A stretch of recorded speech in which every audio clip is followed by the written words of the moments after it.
এই দোয়াটা শিখে নেন, ইনশাআল্লাহ আপনার জীবনের সমস্ত সংকট কেটে যাবে।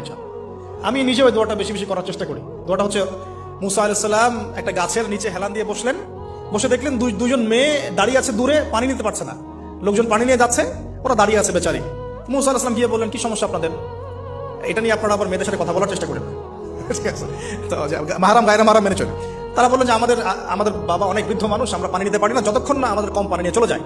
মুসা আলাইহিস সালাম একটু বললাম না, ফিজিক্যালি খুব স্ট্রং ছিলেন, থাকে না বডি বিল্ডার, সামনে গিয়ে কথা বলে সরো পানি দিতে দাও, তখন মানুষ একটু মূল্যায়ন করে না। তো মুসা আলাইহিস সালাম এভাবে পানি নিয়ে দিলেন এবং বাছুরদেরকে পানি পান করালেন, করিয়ে গাছের নিচে এসে বসে আছেন।